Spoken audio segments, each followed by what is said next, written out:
Bring in show music, please. Hi, I'm CNBC producer Katie Kramer. Today on Squawk Pod, French President Emmanuel Macron in an exclusive interview on the global economy, the Middle East. This is, for me, the main way to have sustainable peace in the region, to say the security of Israel is part of our objective in the region and our top priorities. Palestinian state is a good thing because this is a relevant and a fair request from Palestinian people. The French leader even weighs in on sustainability and the Paris Climate Accord in a possible return of a President Trump. I do my best, and I will do my best to convince him if he were president. And the brewing legal fight between the government and Ticketmaster, law professor Tim Wu on the DOJ v. Live Nation. Americans are paying more for no particularly great reason. This is overdue. This is the kind of thing government should be doing. Plus, the rest of today's stories that got us squawking. Nvidia shoots for the moon. And Palm Beach house cleaners taking their secrets to the bank. Robert Frank reports. It's expensive to be rich, Robert, I think is one of the lessons. It is more than ever. It's Thursday, May 23rd. Squawk Pod begins right now. Stand Becky by in 3, 2, 1. Cue it, please. Good morning, everybody. Welcome to Squawk Box right here on CNBC. We are live from the NASDAQ market site in Times Square. I'm Becky Quick along with Mike Santoli. Joe is out today, and Andrew Ross Sorkin is reporting live from Paris. Andrew, been several days. I know this is all leading up to what we've got with the Olympics, but you've got some other stuff that you've been working on today, too. Good morning. Good morning to you. It is now 64 days ahead of the Olympics, and I'm here this morning again in Paris in front of the Arc de Triomphe to bring you a very special and exclusive interview with the president of France, President Emmanuel Macron. And so we'll be showing you pieces of that interview all morning long. Andrew, your biggest takeaway, the thing that you think is going to be most important for the markets, at least, or investors watching with us? Well, we got into a whole conversation about the euro because one of the biggest issues over here is the fact that it is likely the ECB is going to move ahead of the Fed and whether that's going to weaken the euro and, in fact, what that would ultimately do. But I think there's going to be a whole bunch of takeaways when you get into the interview just about how he's thinking about politics. So I think there's going to be a whole bunch of pieces of this that folks will be watching. Yeah, the euro is already down about 2.5% on the year, just on those concerns that the ECB is going to cut rates and that the Fed won't be able to for a while. Obviously, that makes the dollar stronger, and that, in some ways, it brings a lot of inflationary pressures back into the ECB and to the euro as well. Okay, we'll have more on that coming up in just a moment, but let's get a look at the markets this morning. The Dow fell by 202 points yesterday, and that was its worst session in the month of May so far, but you're still only talking about down just over 0.5%. The S&P and the NASDAQ also down after minutes from the last Fed meeting discussed a lack of progress toward lower inflation in recent months and what they called various participants discussing a willingness to hike rates if inflation didn't keep moving towards its 2% goal. Goldman Sachs CEO David Solomon said at a conference yesterday that he currently expects the Fed will not cut interest rates at all this year.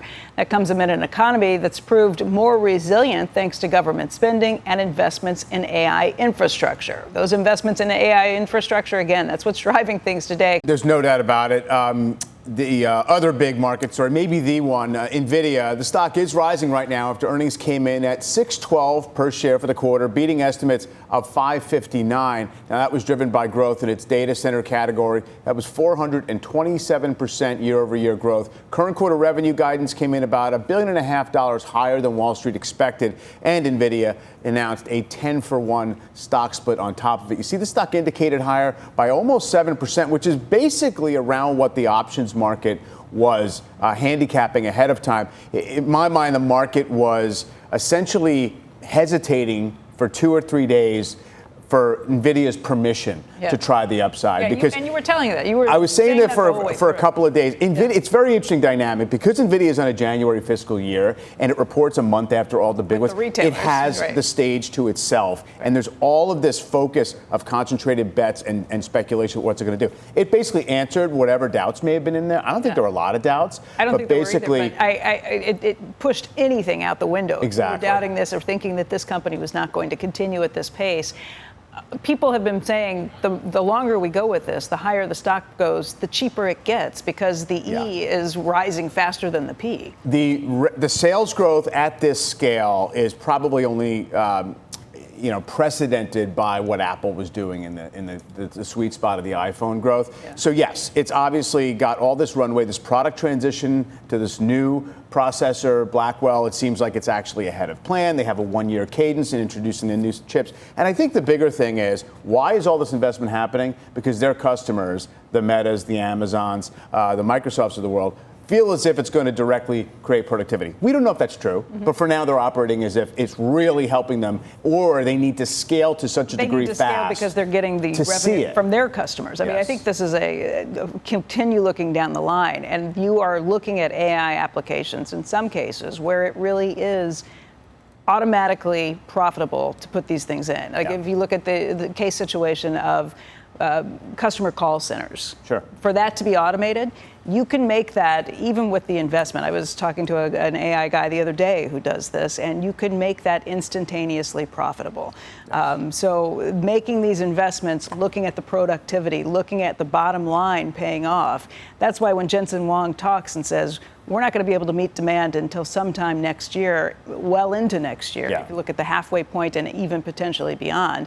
And then you look at the halo effect around Nvidia, like Dell Computer shares this morning up on this news too. The whole because of the line ecosystem that they have. Right, the entire ecosystem rides with this. Yes. And that's kind of the amazing play. And this is so different than the tech bubble back in 1999, where this is real money that's being put to play, real profits being put to play, and things that are being built on a real real platform. I was saying after the report last night too, and one of the reasons that it can essentially nourish the market more broadly, it's not going to be magic. I mean, the rest of the market's got its issues. Consumer stuff maybe is a little bit soft.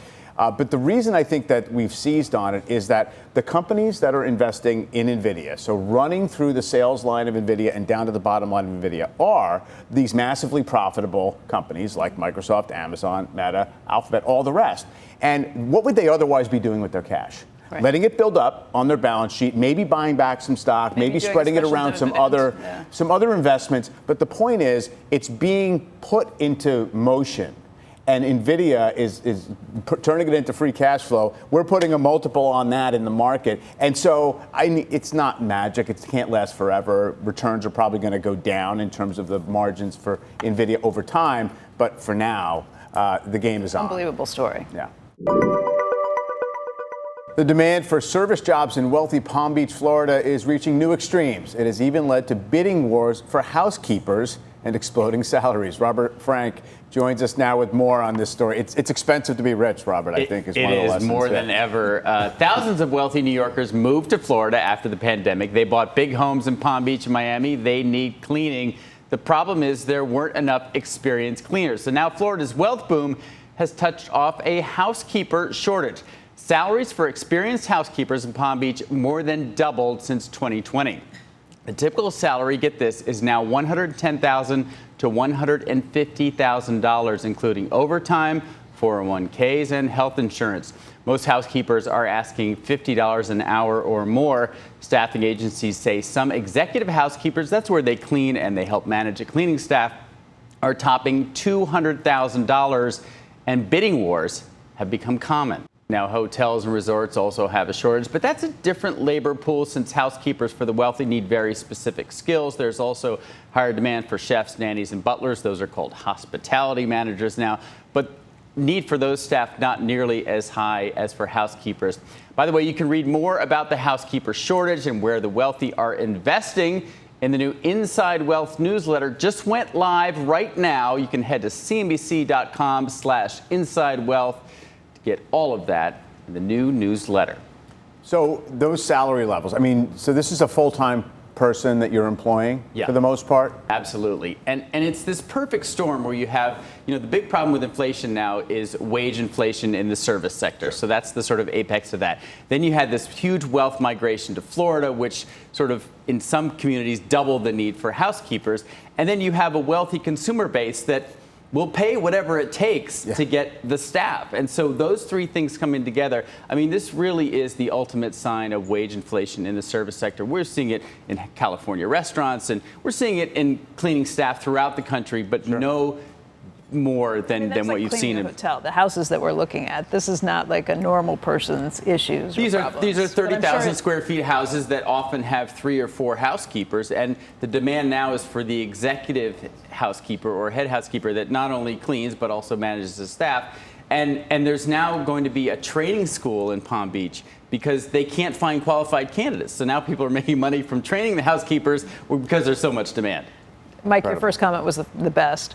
It's tough to be rich these days. But expensive, if not. But look, great for the housekeepers. I mean, it's really tough work. They were probably being underpaid before. Right. Sure. And so great for them. Yeah. No doubt about it. And I mean, what does it cost to live in proximity to Palm Beach? In other words, if you don't have an hour and a half can you have enough people who, who can do the job? And there it's good in that, unlike, let's say, the Hamptons, in Palm Beach, West Palm is 2 minutes across the bridge. Sure. And that's a vast community, much more affordable. So because that has held wages down in the past. And now there's just not enough people with experience in wealthy homes to fill these jobs. Amazing. So it's crazy. I've never seen anything doubling in 3 years. I didn't know this was even a booming industry or anything that went through. It is now. I will say there's got to be trickle-down effects that go all the way through so that it raises wage levels for everybody, which is good for them. Yeah, it is. Cheese will be next. Coming up next on Squawk Pod, Andrew's exclusive sit-down interview with French President Emmanuel Macron. Together, they discuss a two-state solution to the Israel-Hamas war, funds for rebuilding Gaza, and what's next for the European Central Bank. Your central bank doesn't just take into consideration inflation, but growth and jobs creation is taken into consideration. I do believe that the ECB has to complete inflation as a target by jobs creation, growth, and decarbonization of our economy.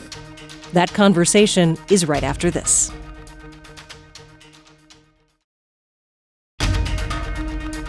This is Squawk Pod with Becky Quick, Mike Santoli, and Andrew Ross Sorkin. Up and Andrew, Q. Welcome back to Squawk Box. We are live in Paris this morning, where I sat down exclusively with French President Emmanuel Macron in a wide-ranging interview. Among the topics, the economy. The European Central Bank widely expected to cut rates next month. And I asked President Macron how worried he is about the value of the euro and whether it is going to weaken if the ECB moves before the Fed. I do think about that. I'm not so worried about this issue. I think the guidance is clear. I'm not supposed to comment on the ECB decision because this is an independent body. But I think the guidance is clear, and this is a normalization on both sides of the ocean. And by the way, look at the situation. I think our economies did quite well to fix inflation without killing too much growth. And I have to recognize that we are fixing inflation issue.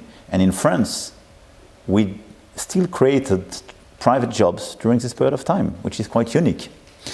So I think we are entering in a normalization process, post-COVID, war, inflation due to energy and so on. So it's good. I think we need probably a bolder monetary policy. I'm not worried by the short term of the ECB. A broader policy that looks like what? Look, I'm a strong advocate of an enlargement of the mandate of the ECB, following the model of the Fed. Your central bank doesn't just take into consideration inflation, but growth and jobs creation is taken into consideration. I do believe that the ECB has to complete inflation as a target by jobs creation, growth, and decarbonization of our economy. Because decarbonization will create de facto inflation, for sure, because you will increase the cost of a lot of goods and products, and the re-regionalization, I would say the fragmentation of world trade de facto will create some embedded inflation. So I think we have to complete the mandate. This is a very political question, but this is much more efficient for European growth. And the issue of Europe, let's be clear, is to succeed in this agenda of decarbonization. France is back on track since 2019, and we are issuing today the right figure. It's not just 4.8, but more than 5% reduction last year. as we created jobs and growth. So it's feasible, and we are back on track. But we need growth. Right. This is the main issue for Europeans. And my final economic question, and it's a global one. Who should ultimately pay for the rebuilding of Gaza when that moment arrives? I think this discussion will be part of a sort of peace treaty or a treaty for the day after, I would say. For me, the most important thing first is the humanitarian situation right now. We speak about lives and an awful situation. So this is why we do ask for a ceasefire. So for number one, ceasefire, humanitarian situation. Number two, before rebuilding Gaza, it's political solution. No matter who will rebuild and how will pay for Gaza, if you don't have a political solution, meaning a two-state approach and a Palestinian state in charge of this territory. And for me, in the condition of this Palestinian state, there is a recognition of Israel and the recognition of the security of Israel as one of the key and fundamental elements of the state. And this is, for me, the main way to have sustainable peace in the region, to say the security of Israel is part of our objective in the region and our top priorities. Palestinian state is a good thing because this is a relevant and a fair request from Palestinian people, but because it will provide peace in the whole region if there is a recognition of Israel and its security as this constitution. And third, the question will be who will pay. And everybody in the region and the rest of the world will come around the table. You have a lot of deep pockets in this region. A lot of them could be ready to pay if this is about the security, the stability of the region, and as a part of a broader picture. This is how I see the situation. I also asked President Macron about what he thinks about the potential impact on the Paris Climate Accord and the larger economy if the former President Trump, is elected again. I don't speculate on any elections, and especially in the US election, so I don't want to make a sort of impossible scenario or in case of. But what's important is when the US decided to withdraw for a while, at least we consolidate the rest of the club. And this is a period of time we used to have Turkey, Russia, and some others to stick to the agreement and sign and ratify. I think it would be a big mistake for US. It would be a big mistake for the planet, but big mistake for US because the US, if the US decides to leave Paris Agreement, it will be a perfect occasion offered to big carbonized economy not to do their fair share of the effort. You worked with him before, so what did you learn about working with him? Do you think that there would be a way to persuade him to remain in it? Sometimes I succeed, sometimes I failed. So I'm very humble. I have no answer to that. I do my best. And I will do my best to convince him if he were president. And I do my best to convince when I think this is a good idea as well, President Biden. And we work very closely and very well with this administration.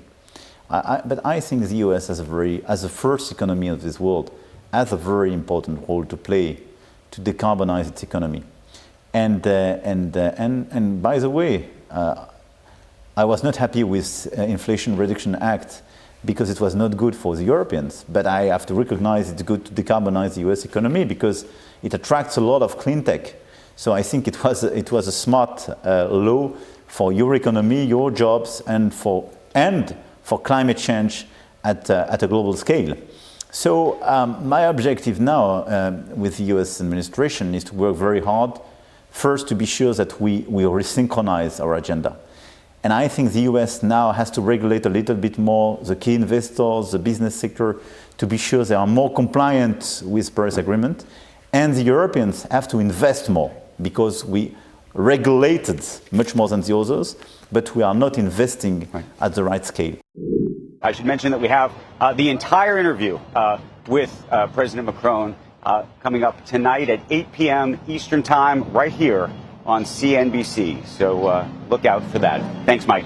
Andrew, interesting comments he had about the idea of broadening the mandate of the ECB away from a sole focus on inflation. Not sure he's got buy-in from all the other members on that, but interesting that he's proposing that. Germany. Exactly, yeah.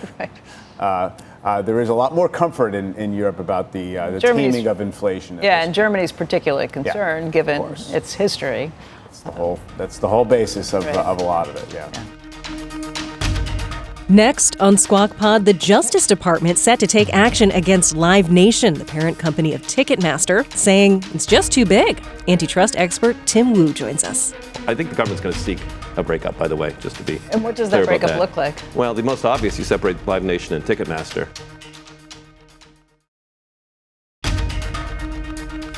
Welcome back to Squawk Pod. You are watching Squawk Box right here on CNBC. I'm Becky Quick along with Mike Santoli here at the NASDAQ market site in Times Square. Ticketmaster parent Live Nation with an antitrust lawsuit as soon as today. That's according to multiple reports. Lawmakers and consumers have grown frustrated with the entertainment giant. Senators slamming the company at a January 2023 hearing after a botched sale of Taylor Swift tickets. Joining us right now on the expected antitrust fight is Tim Wu. He's a Columbia Law School professor now, the former special assistant to the president for technology and competition policy. And Tim, I will say a lot of times I kind of spar with you thinking that the Justice Department has gotten too overreaching with things. I don't think you're going to get as much pushback on this issue. Yes, I think this is sort of the textbook definition of a rapacious monopoly.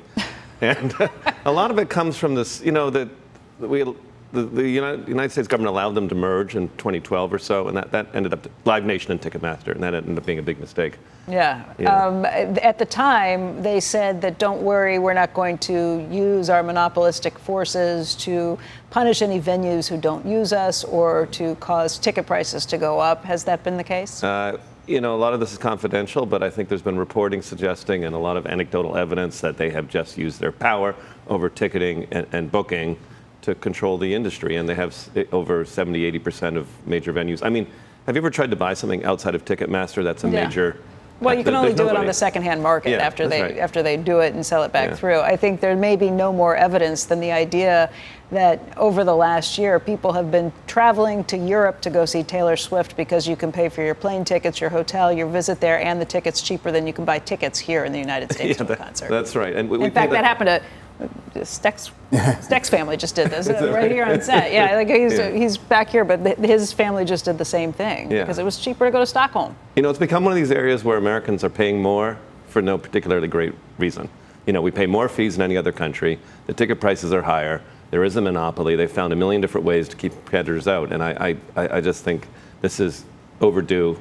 This is the kind of thing government should be doing. Okay, let me flip back on that. Maybe we pay more for it because we are the Americans who are paying for experiences right now. We have seen a lot of cash that people have on hand. How much is that responsible for the high? I mean, Europeans aren't exactly poor either. And, you know, there's something weird. When Americans are paying a lot more for something like pharmaceutical drugs or medical services, you got to ask, like, what's going on here? You know, and often I think the answer is market failure. And part of the whole idea of the antitrust division is kind of like, let's give Americans fairer prices and have them pay what people pay in the rest of the world for things. Eyeglasses we pay most in most countries. So many markets where we just pay too much. I was going to say when the merger was approved, and it was obviously a known potential risk down the road that this would be anti-competitive, I guess. There were supposed to be behavioral remedies or behavioral rules they were supposed to adhere to. Is that unworkable, that you can craft something that says they have to essentially be more transparent or arm's length about this? I think in the law enforcement community around antitrust, people have said, this behavioral stuff really doesn't work. They make a bunch of promises, but then they just do what they wanted to. In 2012, I think a different generation of antitrust enforcers was more optimistic that they would follow the rules, but they didn't. They were investigated earlier. I just think it's been a mistake, and the government is basically saying, all right, we tried this whole behavioral stuff, now it's time to go structural. I think the government's going to seek a breakup, by the way, just to be and what does that breakup look like? Well, the most obvious, you separate Live Nation and Ticketmaster. Is that enough? I think they may need to do more, because Live Nation owns so many different relationships and stuff. I don't know the exact detail, but the basic starting point is why does the largest producer, the largest booking agent in the entire country, own the largest ticket talent issuing. management? I mean, it's just just ripe for abuse. And the efficiencies, I don't think they have an arguable case that they're the only ones able to do this. I just. It sort of seems like studios being broken up from theater ownership back in the day. Yeah, really good reference. So, Paramount. And now they're talking about bringing it back because theaters are in trouble. Because theaters are in trouble, right. Yeah. So the stock is down 6.5% this morning, but 94.75 is the last tick. Yeah. How long would this take to play out? And if the government does move to break the company up, what does the new world look like at that point? Yes, I think it will take a while, maybe a year or 2 years. I mean, they move as quick as they can, but they need to, have a filing in court. I don't think the Justice Department is going to settle easily. I think they're going to hold out. I mean, they made that mistake before of settling, and this is kind of recidivist company. If it takes a couple of years, does the Justice Department have the same amount of passion for this if there is a new administration? Does this change? I think that no candidate wants to be on the I'm in favor of Ticketmaster kind of bandwagon. I love this monopoly that's like making American people miserable. I don't think politically anyone wants to take the other side of this. Do they make the case, I guess other companies may have done this, that there's sort of an industry utility kind of natural monopoly type of tendency in certain businesses that maybe it just happens this way? Yeah, they do. They'll make every argument like that. Yeah. So did Bell in the 80s. IBM said there should be one computer maker, us. I mean, those arguments, they're always there. Yeah. You're going to hear them. I think, in terms of what's going to change, I think it's a huge opportunity. There's a lot of profit, a lot of opportunity for a ticket-selling entity that people like better than Ticketmaster. I mean, would you buy from someone else if they had the great tickets? I'm having a hard time playing devil's advocate in this situation because I don't have a huge amount of empathy for what they've done. I mean, I don't have empathy for it, but I do think that the inherent massive supply-demand imbalance related to everybody wanting to buy Taylor Swift's tickets at that moment, and you have to have a system that verifies every single person. You can only sell each ticket once. Correct. It's not easy to do. And you're right, and I don't artists blame have some role in pricing their tickets. Yeah, and I don't blame them necessarily for that, for the things that went wrong with the Taylor Swift concert. I give you that 100%. I don't know. They don't really have the thing with Monopoly is they don't have an incentive to do that much better. Maybe. Because what happens? People are upset. They're not going to leave us. They still want to do this. I agree. There's some market forces here. My daughters also really want to see Taylor Swift, and if they could spend all our money, they would. So I get that. It's not everything, but they've kind of hidden behind that and say, oh, that's why we'd have a monopoly, and that doesn't follow. I just wonder what the artists feel about this too, because Pearl Jam was very public back in the 90s, and its crusade against Ticketmaster, it lost. I mean, maybe it's more opportunities for the artists as well. Maybe there's a better way to do it. I mean, one thing I think you're going to see is a charm offensive from a lot of celebrity artists who say Live Nation's the greatest. Yeah. They did this. I mean, they have a lot of power over the artists. They're like, oh, do you really want to have a great tour next year, or maybe we'll have a little smaller tour?